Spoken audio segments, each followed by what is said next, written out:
In terms of independent nations, Canada is often considered to be that of a nation, and at the same time to not be considered a nation. Its relationship with England and France, or even its southern neighbor of the United States of America, have shaped its foreign relations, national identity, and even modern sense of self, are all due to these three separate nations. But what does it mean to live in Canada, and what does it mean to be called a Canadian or identify as a Canadian?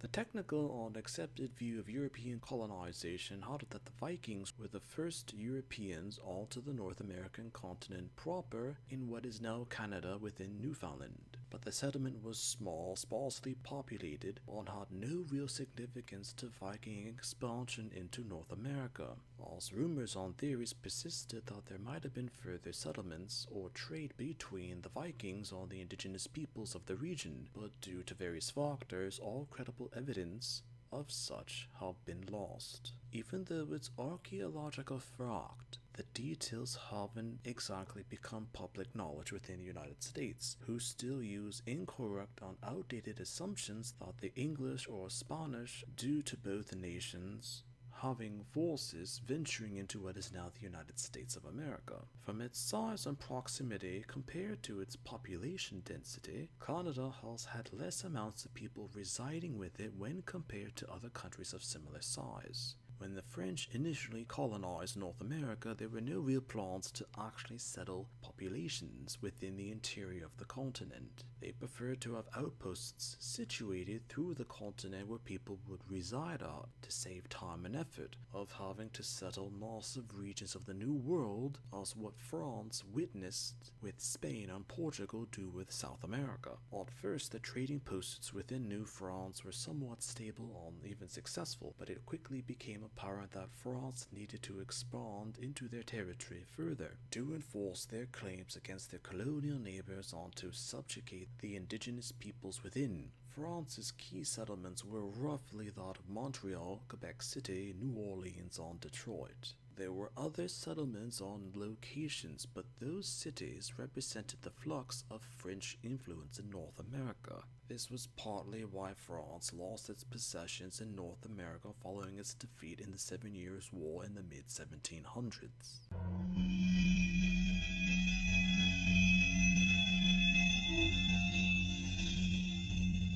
When Britain acquired the French colonies on even its land, there were fierce resistances to the new English lords. Due to a combination of religion, governing tactics, and culture, the French cities and regions did not incorporate well into the British Empire willingly or even at all to begin with. The situation was made worse as Britain later attempted to force the French regions to subject, but later with the American Revolutionary War they later relented, lest they fear that the French colonies siding with the American rebels on Britain facing an even more fearsome foe with a revived French influence in North America. The American colonies later won their independence with France's assistance. On British power in North America was halted due to the fact that the more populated American colonies were now separate from English influence as well as the English crown. But Britain kept the more expansive yet unpopulated lands that France once claimed, as Britain later decided to have the French citizens in the regions that they now governed to keep their customs, culture, and language, but loyalty was that to Britain and to the English monarch. Despite formal decrees by Britain, the French and English populations in what would later become Canada was never truly addressed. And even in modern times, the separation from the French regions of Canada to the British regions of Canada in terms of English and French differences is often depicted or even mentioned within Canadian media, and such is a common occurrence within everyday life in Canada.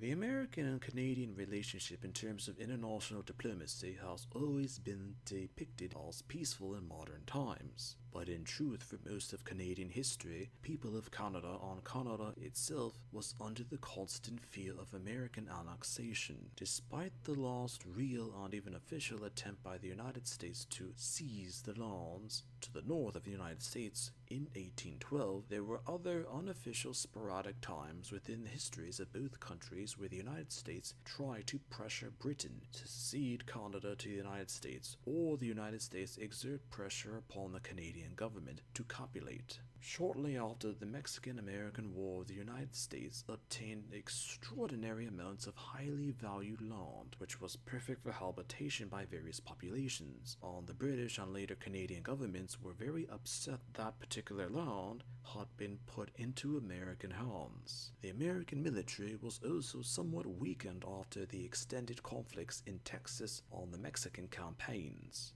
Some within the United States government even advocated annexing what would later become the British Columbia region of Canada. Despite public opinion, the United States government didn't pursue the annexation of British Columbia, but if the American public did press the issue nationally, and the United States Army was more strengthened, it could have possibly annexed or seized the region militarily from Canada and Britain. Despite British Columbia being some of the best land in Canada, it pales in comparison to what California is for the United States. With the purchase of Alaska by the United States from Russia soon after, an unintended consequence is that Canada is politically cut off from other countries, with a few exceptions. There were some intentions within the United States government that Britain would have seceded Canada to the United States, with it being surrounded from the west and south. But Britain did not relinquish the region to the American government. Due to the geography of Canada, most Canadian settlements are actually close to American settlements within a close proximity of the border between the two nations. This is due in part to the French, as mentioned, never fully settling the regions of New France, as England did with its colonies. After the American Revolution, the settlers whom were loyal to the crown couldn't just abandon trade and relations with the newly independent nation of the United States of America.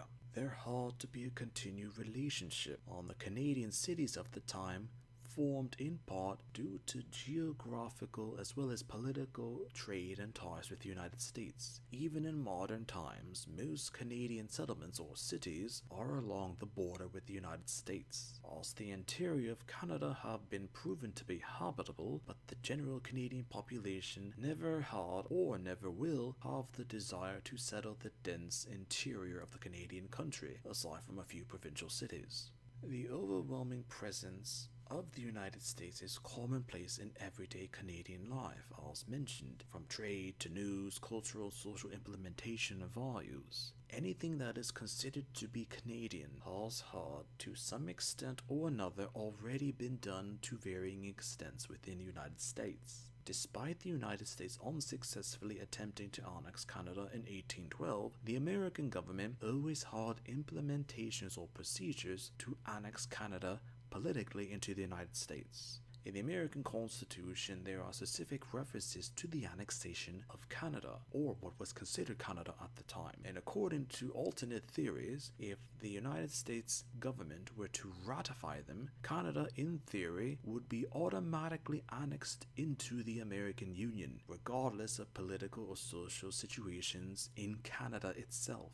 Canadians live with the threat of being possibly annexed into the United States at any given moment, from 1812 to roughly the end of the Great War in 1918. Also, at the end of the war, the world had entered into the modern era, but the American government still had a unique outlook on Canada. The United States even had an Atlantic strategic war plan if the United States was to hypothetically engage in a war with Britain once more, but the plan dates back to the worldwide situation of the 1920s, before being discreetly adopted in the 1930s, but never implemented and later declassified in the 1970s. It's still assumed that even in modern times, the American government has special military-based plans to either annex or implement military-based control over regions of Canada or the entire country, should the circumstances be needed to benefit the United States of America in any particular way. Whatever the future situations are for Canada, it can be assumed that the United States of America will either be publicly or privately aware of it, part of it, or even influencing it.